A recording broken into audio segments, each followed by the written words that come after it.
Team ಇಂಡಿಯಾಗೆ ಸರಣಿ ಕೈವಶ ಮಾಡಿಕೊಳ್ಳೋ ತವಕ. South Africa ಪಡೆಗೆ ತವರಿನಲ್ಲಿ ಪ್ರತಿಷ್ಠೆಯ ಆಟ. ಎರಡು ತಂಡಗಳ ನಡುವಿನ 4ನೇ ಪಂದ್ಯಕ್ಕೆ ಕೌಂಟ್ ಡೌನ್ ಶುರುವಾಗಿದ್ದು ಮೈದಾನ ಕೂಡ ಸಿದ್ಧಗೊಂಡಿದೆ. ಆದರೆ ಇಂದಿನ ಪಂದ್ಯ ಎರಡೂ ಟೀಮ್ಗಳಿಗೆ ತುಂಬಾನೇ ಇಂಪಾರ್ಟೆಂಟ್.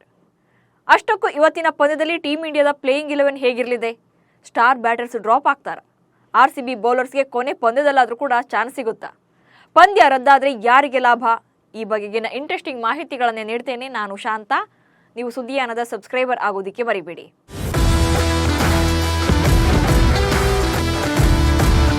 ನಾಲ್ಕು ಪಂದ್ಯಗಳ T20 ಸರಣಿಯಲ್ಲಿ ಈಗಾಗಲೇ 3 ಮ್ಯಾಚ್ಗಳು ಮುಗಿದಿವೆ.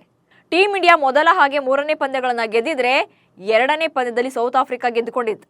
ಹೀಗಾಗಿ ಭಾರತ 2-1 ಅಂತರದಿಂದ ಮುನ್ನಡೆಯನ್ನು ಕಾಯ್ಕೊಂಡಿದೆ. ಕೊನೆ ಪಂದ್ಯವನ್ನ ಗೆದ್ದು ಸರಣಿ ಕೈವಶ ಮಾಡಿಕೊಳ್ಳೋಕೆ ಟೀಂ ಇಂಡಿಯಾ ಪ್ಲಾನ್ ಅನ್ನ ಮಾಡ್ತಾ ಇದ್ರೆ, ಅತ್ತ ಸೌತ್ ಆಫ್ರಿಕಾ ಕೂಡ ತವರಿನಲ್ಲಿ ಮುಖಭಂಗವನ್ನ ತಪ್ಪಿಸಿಕೊಳ್ಳೋಕೆ ಸ್ಟ್ರಾಟಜಿಗಳನ್ನ ರೆಡಿ ಮಾಡ್ಕೊಂಡಿದೆ. ಸರಣಿ ಗೆಲ್ಲದೆ ಇದ್ರೂ ಕೂಡ ಸಮಬಲ ಸಾಧಿಸೋಕೆ ಕಸರತ್ತು ನಡೆಸ್ತಾ ಇದೆ. ಜೋಹಾನ್ಸ್ಬರ್ಗ್ನಲ್ಲಿ ಸರಣಿ ಗೆಲ್ಲುವ ವಿಶ್ವಾಸದಲ್ಲಿ ಸೂರ್ಯಕುಮಾರ್. T20 ವಿಶ್ವಕಪ್ ಬಳಿಕ ಟೀಂ ಇಂಡಿಯಾ ಒಂದೇ ಒಂದು T20 ಸರಣಿಗಳನ್ನು ಕೂಡ ಸೋತಿಲ್ಲ. ಸೊ ಇದೀಗ ಸೌತ್ ಆಫ್ರಿಕಾ ವಿರುದ್ಧವೂ ಕೂಡ ಗೆಲ್ಲುವ ಕಾನ್ಫಿಡೆನ್ಸ್ನಲ್ಲಿದೆ. ಜೋಹಾನ್ಸ್ಬರ್ಗ್ನಲ್ಲಿ ನಡೆಯಲಿರುವಂತಹ 4ನೇ ಪಂದ್ಯದಲ್ಲಿ ಭಾರತ ಗೆದ್ರೆ ಸರಣಿಯನ್ನ ಕೈವಶ ಮಾಡಿಕೊಳ್ಳಿದೆ. ಹಾಗೇನಾದ್ರೂ ದಕ್ಷಿಣ ಆಫ್ರಿಕಾ ಗೆದ್ರೆ ಸರಣಿ 2-2ರಿಂದ ಸಮಬಲಗೊಳ್ಳುತ್ತೆ. ಬಟ್ ಈಗಾಗಲೇ 2-1 ಅಂತರದಿಂದ ಮುನ್ನಡೆಯನ್ನ ಸಾಧಿಸಿರುವಂತಹ ಸೂರ್ಯಕುಮಾರ್ ಯಾದವ್ ನೇತೃತ್ವದ ಟೀಂ ಇಂಡಿಯಾ ಜೋಹಾನ್ಸ್ಬರ್ಗ್ನಲ್ಲಿ ಸರಣಿಯನ್ನ ಗೆಲ್ಲುವ ವಿಶ್ವಾಸದಲ್ಲಿದೆ. ಮೊದಲ ಮ್ಯಾಚ್ ಸೆಂಚುರಿ, 2-3 ಪಂದ್ಯದಲ್ಲಿ ಸಂಜು 0. ಹೌದು, ಸೌತ್ ಆಫ್ರಿಕಾದಲ್ಲಿ ಸರಣಿ ಕೈವಶ ಮಾಡಿಕೊಳ್ಳುವ ವಿಶ್ವಾಸದಲ್ಲಿರುವಂತಹ ಭಾರತ ತಂಡಕ್ಕೆ ಕಾಡ್ತಿರೋ ಭಯ ಅಂದ್ರೆ ಬ್ಯಾಟಿಂಗ್ ಸಮಸ್ಯೆ. ಫಸ್ಟ್ ಮ್ಯಾಚ್ನಲ್ಲಿ ಸಿಡಿಲಿನಂತೆ ಅಬ್ಬರಿಸಿ ಸೆಂಚುರಿ ಸಿಡಿಸಿದಂತ ಸಂಜು ಸ್ಯಾಮ್ಸನ್ ಆ ಬಳಿಕ ನಡೆದ 2 ಪಂದ್ಯಗಳಲ್ಲೂ ಅಟ್ಟರ್ ಫ್ಲಾಪ್ ಆಗಿದ್ರು. 2-3ನೇ ಮ್ಯಾಚ್ಗಳಲ್ಲಿ ಡಕೌಟ್ ಆಗಿದ್ರು. ಸಂಜು ಸ್ಯಾಮ್ಸನ್ರ ಸತತ 2 ಗೋಲ್ಡನ್ ಡಕ್ ಟೀಂ ಇಂಡಿಯಾ ಮ್ಯಾನೇಜ್ಮೆಂಟ್ಗೆ ನಿದ್ದೆಗೆಡಿಸಿದೆ. ಮತ್ತೊಂದು ಕಡೆ ಟೀಂ ಇಂಡಿಯಾದ daring and dashing Young batsman Abhishek Sharma ಸತತ ಫೇಲ್ಯೂರ್ ಬಳಿಕ ಕಂಬ್ಯಾಕ್ ಮಾಡಿದ್ದಾರೆ. ಇನ್ನು ಕಳೆದ ಮ್ಯಾಚ್ನಲ್ಲಿ ಭರ್ಜರಿ ಶತಕ ಸಿಡಿಸಿದಂತ ತಿಲಕ್ ವರ್ಮಾ ಇಂದಿನ ಪಂದ್ಯದಲ್ಲೂ ಕೂಡ ಭರವಸೆ ಮೂಡಿಸಿದ್ದಾರೆ. ಕ್ಯಾಪ್ಟನ್ ಸೂರ್ಯಕುಮಾರ್ ಯಾದವ್ ಅಷ್ಟೇನು ಸೌಂಡ್ ಮಾಡದೇ ಇದ್ರೂ ಕೂಡ ಯಾವಾಗ ಬೇಕಾದ್ರೂ ಕೂಡ ಸ್ಫೋಟಕ ಬ್ಯಾಟಿಂಗ್ ಮಾಡಬಹುದು. ರಿಂಕು ಮತ್ತು ಪಾಂಡ್ಯ ಬ್ಯಾಟಿಂಗ್ ನತ್ತ ಎಲ್ಲರ ಚಿತ್ತ. ಕಳೆದ 3 ಪಂದ್ಯಗಳಲ್ಲಿ ಹಾರ್ದಿಕ್ ಪಾಂಡ್ಯ ಓವರ್ ಕಾನ್ಫಿಡೆನ್ಸ್ ನಲ್ಲಿ ಬ್ಯಾಟ್ ಬೀಸಿದ್ದಾರೆ. 3 ಪಂದ್ಯಗಳಿಂದ 59 ರನ್ಗಳನ್ನ ಕಲೆ ಹಾಕಿದ್ದಾರೆ. 88ರ ಸ್ಟ್ರೈಕ್ ರೇಟ್ ನಲ್ಲಿ ರನ್ ಕಲೆ ಹಾಕಿರುವಂತಹ ಪಾಂಡ್ಯ ಜೋಹಾನ್ಸ್ಬರ್ಗ್ನಲ್ಲಿ ಹೆಚ್ಚು ರನ್ ಸಿಡಿಸುವ ನಿರೀಕ್ಷೆಯನ್ನು ಮೂಡಿಸಿದ್ದಾರೆ. But sixer king Rinku Singh ಮಾತ್ರ ಕಳೆದ ಕೆಲ ಪಂದ್ಯಗಳಿಂದ ಫುಲ್ ಸೈಲೆಂಟ್ ಆಗಿದ್ದಾರೆ.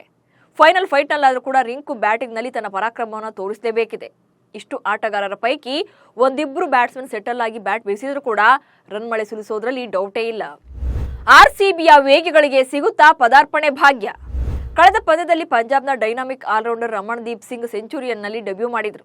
ಆದರೆ ಬೆಂಚ್ನಲ್ಲಿ ಕಾಯ್ತಾ ಇರುವಂತ ಕನ್ನಡಿಗ ವೇಗಿ ವೈಶಾಖ್ ವಿಜಯ್ ಕುಮಾರ್ ಕೊನೆ ಪಂದ್ಯದಲ್ಲಿ ಡೆಬ್ಯೂ ಕನಸು ಕಾಣ್ತಿದ್ದಾರೆ.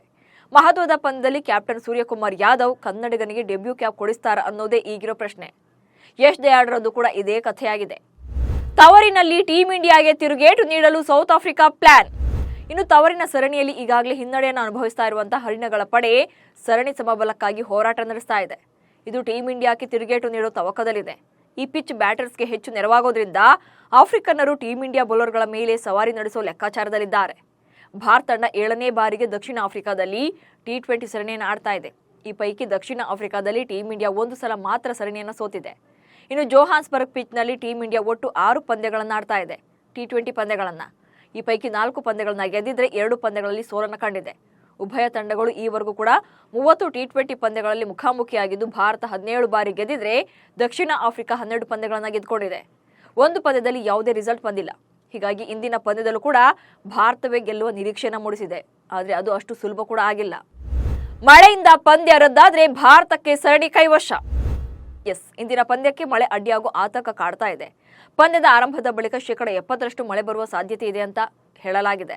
ಮಳೆ ಏನಾದರೂ ಬಂದು ಪಂದ್ಯ ರದ್ದಾಯಿತು ಅಂದ್ರೆ ಈಗಾಗಲೇ 2 ಪಂದ್ಯಗಳನ್ನ ಗೆದ್ದುಕೊಂಡಿರುವಂತಹ ಭಾರತ ಸರಣಿಯನ್ನ ಕೈವಶ ಮಾಡಿಕೊಳ್ಳಿದೆ. ಕೊನೆ ಪಂದ್ಯ ರಾತ್ರಿ 8:30ಕ್ಕೆ ಆರಂಭ ಆಗಲಿದ್ದು ವಾಂಡರರ್ಸ್ ಸ್ಟೇಡಿಯಂನಲ್ಲಿ 2 ತಂಡಗಳು ಗೆಲುವಿಗಾಗಿ ಹಣಾಹಣಿ ನಡೆಸಲಿವೆ. ಇನ್ನು ಫೈನಲ್ ಆಗಿ ಹೇಳೋದಾದ್ರೆ ಟೀಂ ಇಂಡಿಯಾದಲ್ಲಿ ಕಳೆದ ಪಂದ್ಯದಲ್ಲಿ ಆಡಿದಂತ ಆಟಗಾರರೇ ಇಂದಿನ ಮ್ಯಾಚ್ನಲ್ಲೂ ಕೂಡ ಪ್ಲೇಯಿಂಗ್ 11ನಲ್ಲಿ ಚಾನ್ಸ್ ಪಡೆಯುವ ಸಾಧ್ಯತೆ ಇದೆ.